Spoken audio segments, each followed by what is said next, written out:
Welcome back to the channel, it's Andy, we're back with FM23 and IFK Goteborg. We're back with the league today, 2029 Allsvenskan season, because last time we went out of Europe after a pretty disastrous Champions League campaign, but we're back with the league today, looking for our fifth title of the save and our fourth in a row. We've got 3 in a row so far. We're going to go for number 4, and today it's our first game of the season away against BK Häcken, former champions, and let's see if we can get off to a winning start. Plenty of transfers to go through today as well, lots of stuff in the transfer window, so a fair bit to get through, and yeah, we'll see how we do in the brand new season, going for another league title. As always, if you're enjoying the videos, drop a like, leave comments, and subscribe if you haven't, or if you're new, turn notifications on. Check out the second channel down below. Here we are edging ever closer to 1,200 subscribers. We are just missing it at the moment, and it's floundering around the 1190s. So let's try and get 1,200. If 5 people hit subscribe at the moment, we'll be there. So let's try and go for 1,200. In the last video, we wrapped up a pretty bad Champions League campaign. We lost 7-0 to Barcelona. We were 5-0 down at halftime. Carmelo got 4 goals. We were utterly hopeless. And then we hosted AC Milan and were not good enough again. We lost 3-1 at home. We got a goal in injury time to, you know, prevent us from getting a donut. But we lost 3-1. That meant that in the Champions League, in 8 games, we lost 7 and we won 1. And we were lucky to win that because we were 2-0 down against Legia. Had it not been for the heroics of Mathieu, we would not have won that game either. So you can see on the table that we finished second to bottom with just 1 win, 3 points. Legia failing to win a single game. The only side that we managed to beat finished below us. Just checking in on our other Swedish clubs in Europe. Malmö got through to the knockouts of the Europa League. They finished in 6th place. Let's see if they are still in the competition. No is the answer. They went out on penalties to Olympiacos. That's unfortunate. So around a 16 for Malmö. Further bad news in the Europa League is there's still 2 Belgian sides left in the competition. They've got a chance to overtake us once again, as we passed them last year. End of this European season, they could well jump us once again. AIK unfortunately just missed out on Europa League knockouts. They were 2 points shy, and we have no sides in the Europa Conference League as they lost in qualifying. So no more sides in Europe, unfortunately. Round of 16 is the furthest that Malmö got, and yeah, we went out in the league phase much like AIK did. So not a good season in Europe for our Swedish club, sadly. So we're left with just 6.5 in coefficient points, which is a very, very poor total. But despite that, we're not actually going to drop any places because we are going to lose a 3.3 season, and Belgium are losing a 9.9 season. So that means that we have a 3-point lead over Belgium unless they you know, have sides going even deeper. We need to hope that Charleroi and Anderlecht don't go any further, and they've both got Spanish opposition, so we'll see what happens there. But let's focus back on ourselves, shall we? Let's have a look at transfers. We do know that Ziad Larkesh has left the club and gone to Norwich. He was complaining about a lack of football when the teammates were kind of siding with him, so I thought it was a good idea to get him out of the club. We signed Otto Rosengren last season as a sort of backup defensive midfielder. Barely played for us. In fact, he only made 4 appearances, so we've sold him on to Häcken. Hopefully he can make more use of him. Kalle Hansen's left the club after 150 appearances for us. He has gone to Gefle. 34 years of age. He didn't really have much more to give us. He had a year left on his deal, so I thought, you know, let's let him go and find him a new challenge. So that's what we've done.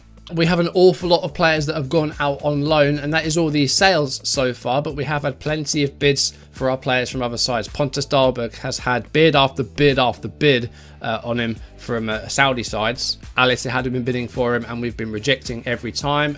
Dahlberg's shown no intention of leaving to go to Saudi Arabia, so that's good news. He's still been a very good goalkeeper for us, 30 years of age. And he's got 2 years left on his deal as well. The same was happening with Zagalar. Saudi clubs going in for our Spanish defender. He's no longer wanted, but he's essentially waiting for a team to bid so that he can leave. But again, Saudi Arabia is not something that he's interested in. But I think PSG were in for him, so I guess he's waiting for a bid like that. And we do have an asking price of I think 7 million for him. Chelsea are after Mercado, our one-kid striker from Colombia, who actually made the top 10 on the next-gen list. That was some good news for us. Mathieu had bids from PSG, which we turned down. He was unhappy, but PSG have since gone away, so Mathieu is no longer unhappy. That's good news because the squad were really turning on us in terms of Mathieu as well. But it's going to be a very long summer for us to try and keep a hold of our best players. You know, it gets to about June, July, and those bids will start coming in again. So we're going to be in for a very busy year trying to keep hold of our players. But let's talk about the players that we've brought in, shall we? There's been a good dozen or so, I reckon. We'll start off with Antonio Carlos, a Brazilian 18-year-old who plays on either the left or the right hand side. Brilliant with the ball. His passing is a bit lacking, but you know, really good carrier of the ball. His first touch is good. He's coming from a free transfer from America in Sao Paulo. Frank Al-Hassan is an 18-year-old Ghanaian that we've signed on a free from the Right to Dream Academy. He looks like he can really pick a pass, really good decision making and good vision, so I'm hoping to see some good stuff from him. Saeed Zouaoui is an Algerian. He can play along the front three. He is on loan at Sundsvall at the moment, but we've brought him from Algeria, from USM Alger. £300,000 is the fee there, but yeah, I like the look of him. He looks pretty decent. Carsten Pedersen, a Dane that we've brought from Esbjerg. He's gone on loan to Halmstad, but he's another player that can play on the front three. First touch is good, not bad with the ball. Eder Plata, a Colombian that we have brought from Atletico Nacional. He's gone on loan to IK Sirius. £900,000 is the fee for him. Good tackle at the ball. His mentals look really well balanced and physically pretty well rounded as well. So I like the look of him as well. Lucas Bergval's joined us on loan from Bayern for the season. He is a midfielder, very creative, really good passer with the ball, great first touch and technique, composed, good flair, good vision. Yeah, I like the look of him. First team player, homegrown and on loan from Bayern, and we're only paying £4,000 a week for him, more or less. A little bit of fees if he doesn't play.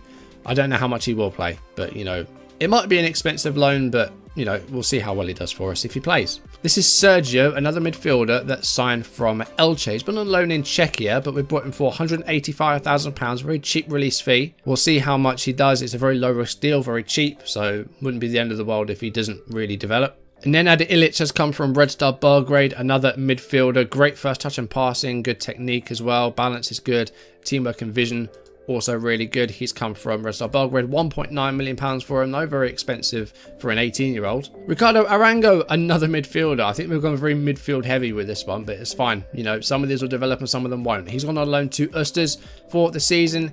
He was £900,000 from Atletico Nacional. Again, passing and first touch is good. Mentals, decent. Physicals, decent. Nikola Bulatovic, another Serb we've signed from Kukuricki, and he's a centre defender. Marking and tackling are good. He's got good jump and reach. His heading is decent. He's very brave. He's gone on loan to Elfsborg. We paid £1.4 million for him from Serbia.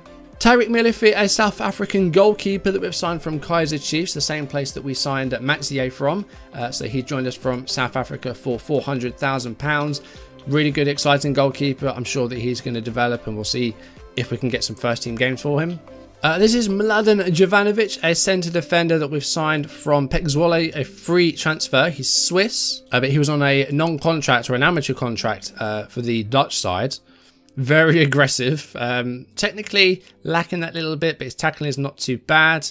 And then on deadline day, we signed a couple of players. This is Ivan Atanakovic, who I might just rename to Atakovic because he is a centre forward. He actually looks really, really good. We signed him from Kukuricki, again from Serbia, £700,000, and really good finisher with the ball, passing and technique are decent, not bad flair wise, little bit of composure. And then last but not least, this is Alberto Nunez from Costa Rica, also 18. He's £950,000 he's cost us from Saprissa in Costa Rica. Looks like the future in terms of our defensive midfielder. 14 tackling's nice, anticipation's nice, work rate's good, physicals are very good. I like the look of him, and it's well, not quite £1 million, already worth almost 2 million. So I think he's going to be, you know, our defensive midfielder for a number of years, as long as we don't let him go. I think he could be really, really good. So that is all the transfers. We've spent £8 million. We've sold 1.9. We have a little bit of money in the bank, about £2.5 million, but the transfer window has now closed. But I think that is everything that we need to go through. We have got another cup final coming up in May. Of course, the last season we lost the cup final to relegated AIK, who are back in the top flight now. But, you know, the cup went off without a hitch. We won all 3 of our group games. We thrashed Haken 4-0 in the quarterfinal. And then we beat Malmö 3-1 in the semi as well. Hagen, Matsi and Berg score in there. And then 4 different scorers in the Haken game as well. So, yeah, cup went off really, really well. And we have another final in May, and that will be at home against Hammarby. So hopefully we can win back the cup, because we just missed out the past couple of years and we lost the final. But today we're focusing on league football, and let's jump into our first game of the new season. We're away against Haken.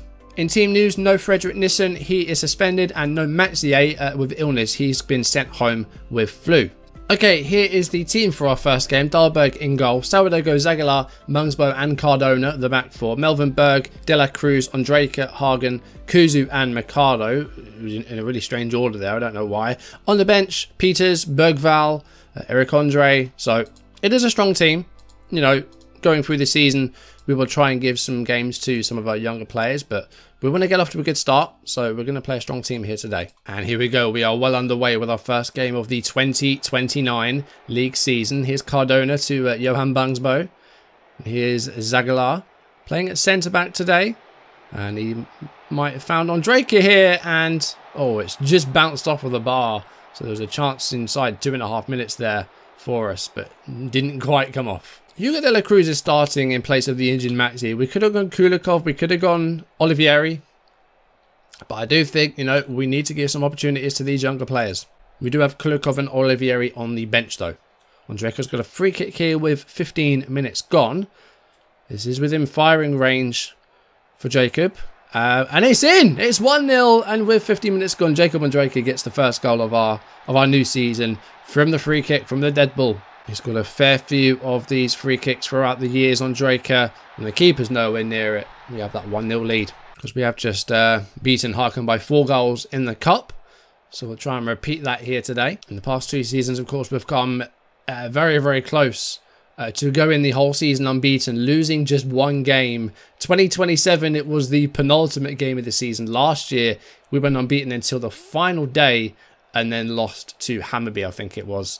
So we have come very, very close to those unbeaten, invincible seasons. Hopefully this year we can finally get over the line because we're off to a good start here in this first game. Here is Ondrejka, and he's lost the ball to Dayaku. And now Haken looking to start again from the back with Jolson, who sends it long. We should have this covered. Bungsbo forward to Hagen. Here's Cardona. Cardona to Manas Kuzu. Of course, we know Nissen today. Kuzu's going to start the game. That's a great ball for Mercado. And he's gone for goal, and it's still not been cleared. Now it has. Here comes Cardona again. We're really using this left-hand side of the pitch at the moment and getting some good spells down it as well. Here's Ondrejka. He could get himself a second goal here. Oh, Jolson just gets to it. It was very, very close.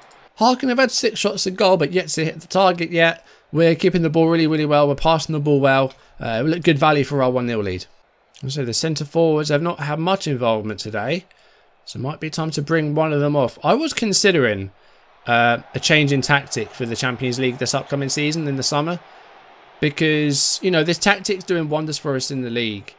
But, you know, we got eaten alive in the Champions League. So part of me does think, do we need to change our system for the Champions League and go for a new tactic? I'm not quite sure. Traore's got the... Oh, Traore's got the header there. Haken have equalised with 57 minutes gone.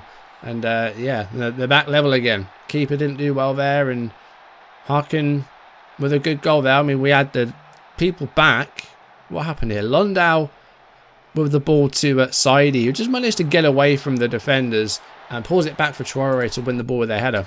It's their first shot on target, Haken, but, you know, they're getting that XG. They're not far behind us. It's actually been a closer game than I thought. I'm going to make some subs. The centre forwards haven't done especially well today. I'm going to keep Mercado as DLF. I'm going to bring on Kulikov for De La Cruz. I'm also going to take off Hagen. And I'm going to give a debut to Bergvall, the loanee from Bayern. We could have gone Leslie Peters, but Bergvall had that fitness. He's a good player, so we'll give him the nod ahead of Peters. Here's Cardona. About 12 minutes of normal time to go. Can we get a winner in this game, and can we keep Haken out? We'll have to wait and see. Here's Mercado. Good ball for Ondrejka. He scored from the free kick in the first half, and he tries to set up Berg there, but it hasn't quite come off. And it's Ondrejka again, and this time it does go in. It's 2-1, and hopefully now we can hold on to that lead and record 3 points. Great ball by Mercado, sending through Ondrejka. He tried to unselfishly set up Melvin Berg. It was headed away by Lund. Ortmark couldn't deal with it. Kuzu gives it back to Ondrejka, and this time it goes for goal and gets the, well, hopefully the winner. I'm going to go back to balance though, and I'm just going to drop things back and defend this. And hopefully record the 3 points and get the 2-1 win. Haken scoring with their only shot on target. They've got a free kick here with 84 minutes gone. It's Dayaku. They've got another yellow shot standing over the ball. He goes for goal. It's saved and well by Dahlberg. 4 minutes of injury time in what's been a close game, 2-1. It looks like we are going to get the 3 points. But Harken, we're knocking at the door. We didn't have a great deal of shots on target, but still threatened.